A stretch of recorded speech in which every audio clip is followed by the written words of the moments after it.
How does Pakistan treat its minorities? Bad? Worse? Well, what you're going to see today is going to blow your mind. It's much, much, much worse than what we thought. And we've done a lot of research on this. It took us days to compile this information. So I request all of you to please like this video as well as to share this link in various WhatsApp, Facebook, whatever groups, social media groups that you are part of. Please do share this, because the Indian minorities, not just Muslims, Indian minorities need to understand how well they are treated in India and how poorly their cousins are treated in Pakistan. So here's the slide deck. Here we go. Do you know that the minorities don't have a vote in Pakistan? Shocking, isn't it? It gets worse. As we go through this video, you will start seeing how many things, how many abuses are being heaped on the minorities. By the way, if you are not a Sunni Muslim, in my book, you are a minority. So this is something that not just encompasses non-Muslims, but also some sects of Muslims. It's truly, truly, dreadful. By the way, those of you who are going to start putting comments saying that, oh, these are all lies, one of the references that we have used is the United States Department of State report. And this is a message especially to the loudmouths of the squad, of all the other people who start, outraging on what happened in India. First, fix what is wrong in Pakistan. According to many of you, Pakistan will stand up when you tell them to stand. It will sit down when you tell them to sit. It has nothing to do to keep the pot boiling in India. It is just to try and take care of our own fellow human beings that are trapped in Pakistan. I hope I've made my case clear. Let's take a look at how Pakistan treats its minorities. 95% of Pakistan is Muslim, of which 75% is Sunni and 25% is Shia. Groups comprising 5% of the population or less includes Hindus, Christians, Parsis, Zoroastrians, Baha'is, Sikhs, Buddhists, Ahmadis, and others. By the way, I'm separately taking out Ahmadis. They also called Ahmadiyas. Pakistan's constitution establishes Islam as the state religion, and it requires that laws be consistent with Islam. Sharia, the government limited freedom of religion. Freedom of speech was also constitutionally subject to any reasonable restrictions imposed by law in the interest of the glory of Islam. Zubair should go and spend a month or two in Pakistan, so he'll understand what it is.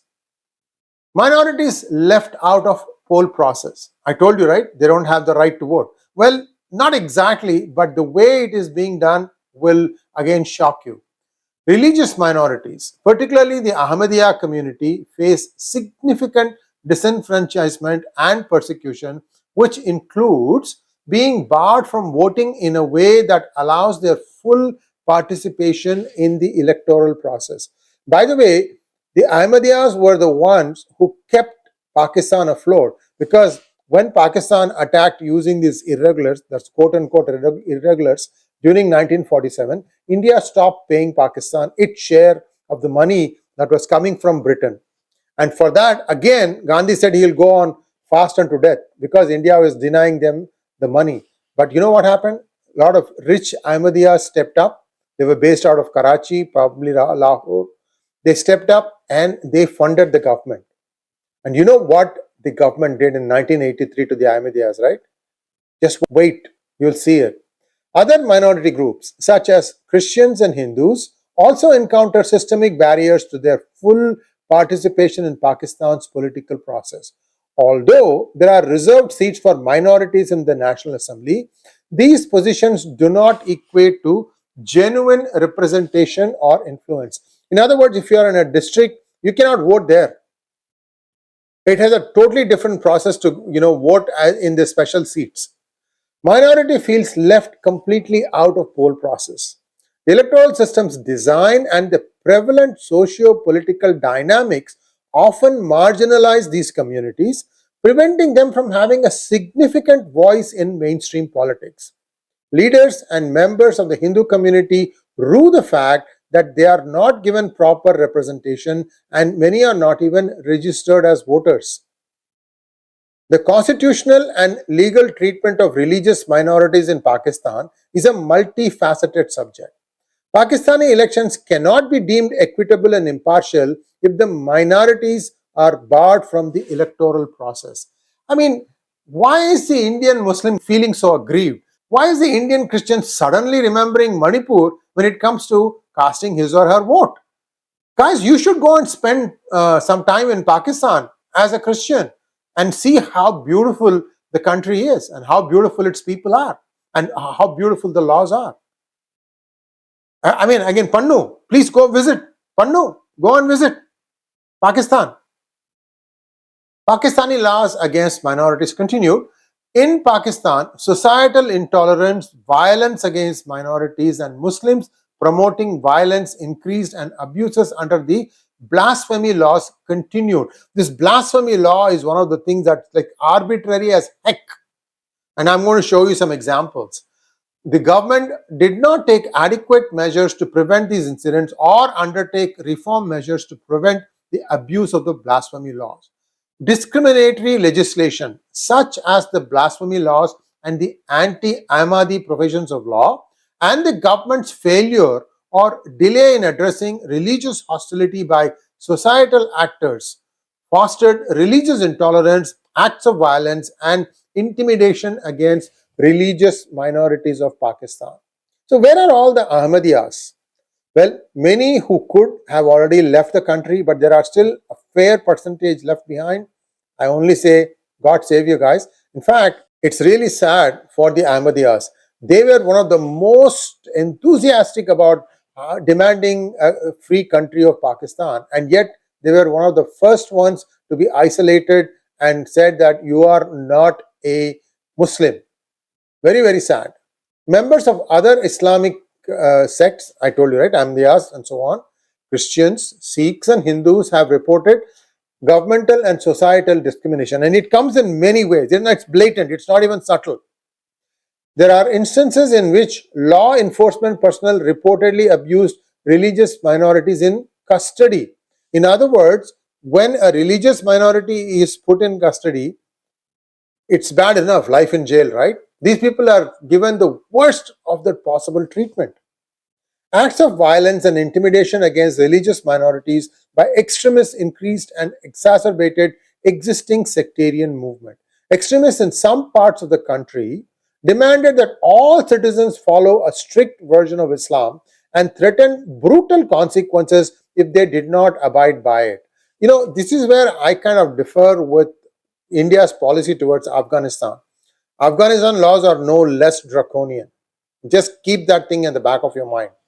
More moderate voices argued the law was being misused. This is the blasphemy law. But those arguments were drowned out by the more emotional and extremist elements and the fear of violent retaliation from those elements. Violent retaliation. Laws prohibiting blasphemy continued to be used against Christians, Ahmadiyyas, and members of other religious groups, including Muslims. Lower courts often did not require adequate evidence to pass judgments in blasphemy cases. Islamiyat, that is Islamic studies, was compulsory for all Muslim students in state-run schools. Although students of other religious groups are not legally required to pursue these things, like for example studying Islam, they generally were not offered parallel studies in their own religious beliefs. See all this and try to make sense of what Manmohan Singh said, that the access to the resources of India, the first access to the resources of India goes to its minorities, especially Muslims. He's actually born in Pakistan, by the way. Lucky for him, during partition, they migrated to Punjab. If they had migrated to Jammu or to Kashmir, he would still be waiting for his citizenship under CAA. Sorry to say this brutal fact. In recent years, a small yet influential number of madrasas have taught extremist doctrine in support of terrorism in violation of the law. What law? Just jungle law there. Discrimination against Hindus, Sikhs and Ahmadiyas in admission to higher education institutions has persisted. Discrimination in education, you have to really see this to believe. Sikh leaders reported they faced restrictions in securing admissions into colleges and universities as they were required to obtain a certificate of permission from the 𝗣𝗚𝘂𝘁𝘗 Trust Property Board, which they said was a lengthy process that discouraged Sikhs from pursuing higher education. Marriages. So education is the problem. You don't get easily admission into good schools or good degree programs. Marriages. The government does not recognize either civil or common law marriage. Marriages were generally performed and registered according to one's religious group. However, there was no legal mechanism in place for the government to register marriages of Hindus and Sikhs. In other words, all their offsprings are considered illegitimate children in the eyes of law. Let that thing sink in. The marriages of non-Muslim men remain legal upon conversion to Islam. If a non-Muslim female converted to Islam and her marriage was performed according to her previous religious beliefs, the marriage was considered dissolved. Children born to Hindu or Christian women who converted to Islam after marriage were considered illegitimate unless their husbands also converted. The only way the marriage could be legitimized and the children be made eligible for inheritance was for the husband to accept Islam. You see how this overt and covert ways in which they force all the minorities to convert to Islam.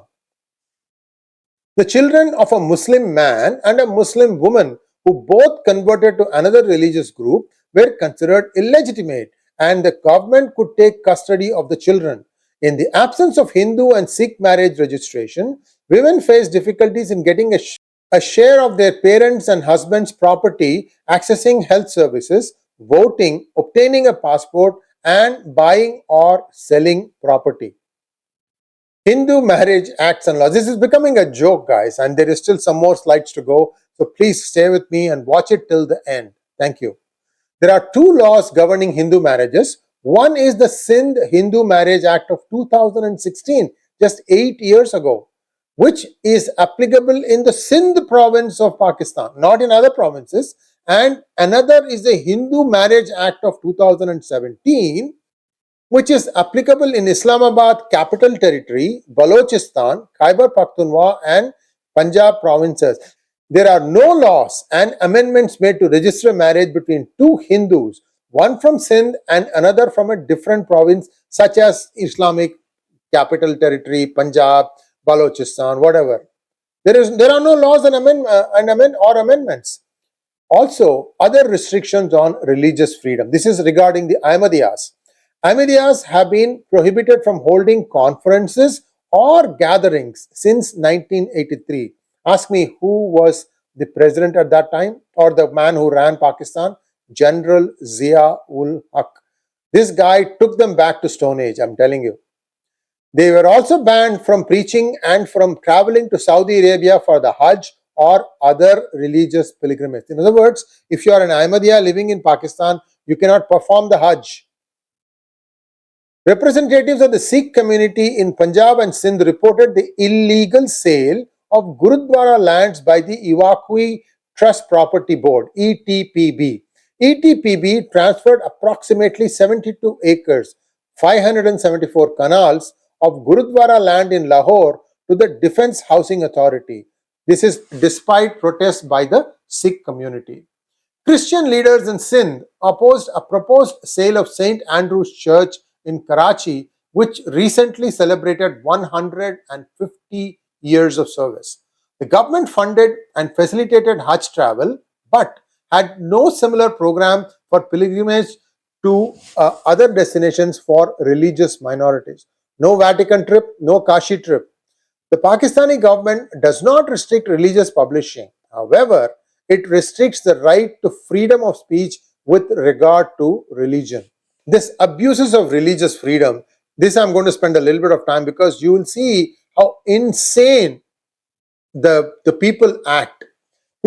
Police reportedly tortured and mistreated those in custody on religious charges and were accused of at least one extrajudicial killing in a blasphemy case. Non-Muslim prisoners generally were accorded poorer facilities than Muslim inmates. The government used anti-Ahmadi laws to target and harass Ahmadis and often accused converts to the Ahmadiyya community of blasphemy, violations of anti-Ahmadi laws, or other crimes. For example, an Ismaili is another sect of Islam, by the way. An Ismaili doctor, 𝗓𝙗 𝗍𝗚𝘂𝘁, was arrested for insulting the Prophet Muhammad in Hyderabad, Sindh. He was detained following a complaint by a medical representative named Muhammad Faizan. You know what the complaint was? That this doctor took this medical representative's business card and threw it in the dustbin.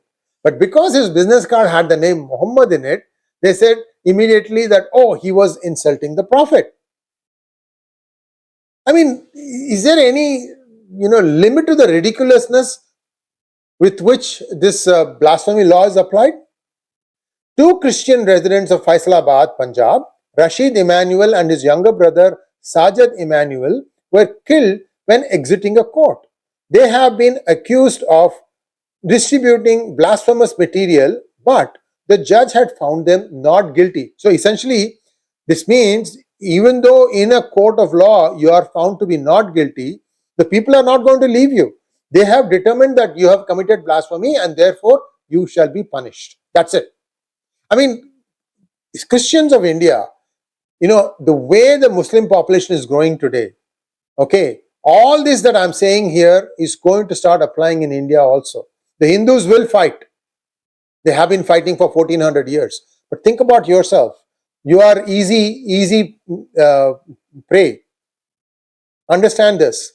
A Christian woman, Asia Bibi, was sentenced to death for blasphemy, the first such sentence of a woman in the country by a district court in Nankana Sahib, Punjab. Asia was accused of committing blasphemy in June 2009 when she was reportedly fetching water while working in the fields. Following an argument with a group of Muslim women, the women went to a local cleric and alleged that Asia had made derogatory remarks about the Prophet. That's it. 4 people say that this person made a derogatory remark about Prophet. Done. You are tried under the blasphemy law. According to the Asian Human Rights Commission, a Muslim group attacked a Hindu community in 𝗤𝗚𝘗𝘁, Mirpur Khas, Sindh, after a Muslim cleric announced through the loudspeakers that Hindus had put up blasphemous wall chalking. They are fighting every day for their life. Where are they going to have the courage to go and write something on the wall? Think about it. You wrote it and then you make it look like they wrote it so that you can go after them. I mean, disgusting, guys. This country is a disgusting piece of 4-letter word. Attacks on minorities and holy places of religious minorities. Forced, coerced conversions of religious minorities to Islam occurred at the hands of societal actors. Religious minorities claimed government actions to stem the problem were inadequate. The Human Rights Commission of Pakistan estimated that as many as 20 to 25 girls from the Hindu community alone were abducted every month and forcibly converted to Islam. You talk to the Hindus that are remaining in Pakistan, they'll tell you it is 3 girls in a day, 1,000 in a year. 1,000 in a year. The Hindu community living in Sindh and Balochistan reported they were increasingly the target of kidnappings for ransom. Hindus claimed they were forced to pay ransom because police did little to recover kidnapping victims. Why would you not use unknown men? If this is the kind of administration the Pakistani government does. In 2010, according to a Newsline report, 1,150,000 Pakistani rupees, equivalent to about $13,500, was paid by the Hindu families living in Kandkot, Sindh, as ransom to secure the release of several kidnapped Hindu children. The kidnapping of a Hindu spiritual leader triggered protest demonstrations across Balochistan. Maharaja Lakshmi Chand Garji, 82, was kidnapped along with his 4 companions near the Surab area of Kalat. The kidnappers later released 3 of them at a deserted place, but the whereabouts of 𝗤𝙧𝙤𝘀 still remain unknown. We don't even know if he's alive or dead. Attacks on minorities and holy places of religious minorities. In 2009, a 15-year-old Hindu girl was abducted by a Muslim neighbor from her home in 𝗏𝐻𝐻 Mandi, 𝗤𝙑𝙑𝑝𝑢𝑟.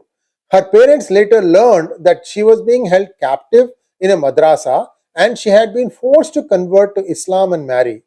A Christian woman who was kidnapped and forced to convert to Islam was reunited with her family after 3 years of separation.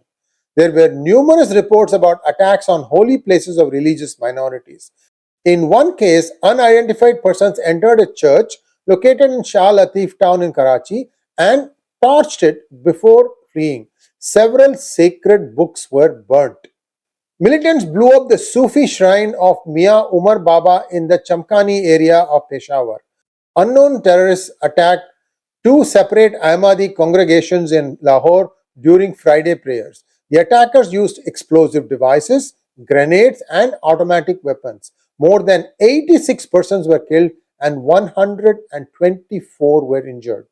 According to International Christian Concern, approximately 40 Muslim militants assaulted the Christian Abundant Life Church in Karachi. The armed militants threatened to kill the Christians in the Saifal Mari Goth Surjani area where the church is located. What does the Pakistani law say about all this? The Constitution's Article 51(2)(a) provides 10 reserved seats for non-Muslims in the National Assembly, 23 reserved seats for non-Muslims in the 4 provincial assemblies under Article 106 and 4 seats for non-Muslims in the Senate of Pakistan. Hindus were allotted 4 or 5 seats. The number of National Assembly seats increased from 207 in 1997 to 332 in 2002. However, the number of non-Muslim reserved seats has not increased from 10. It has stayed at 10. The number of seats in the Provincial Assembly of Sindh and Punjab increased from 100 to 159 and 240 to 363 respectively, but the non-Muslim reserved seats were not increased. A bill for increasing minority seats was introduced by Ramesh Kumar Wankwani, but it was not passed. Political parties such as the Jamiat Ulema-e-Islam are against giving reserved seats for minorities. The situation for minorities in Pakistan highlights the need for significant legal and political reforms to ensure equitable participation and protection for all citizens, regardless of their religious affiliation. This is how Pakistan is treating its minorities. Some of them actually are still Islamic, and even they don't escape this. And they want to lecture us. And then you have these loudmouths in the United States picking up on the nonsense and drivel that they put out and then amplifying it. Do your research. This whole talk is based on an extensive document produced by the Department of State in the United States. You guys can read the references to get more perspective on this. And this is just the tip of the iceberg. Things are far, far, far worse. Thanks for watching. Please like, share, and subscribe to our channel. Don't forget to click on the bell button for notifications. Namaskar.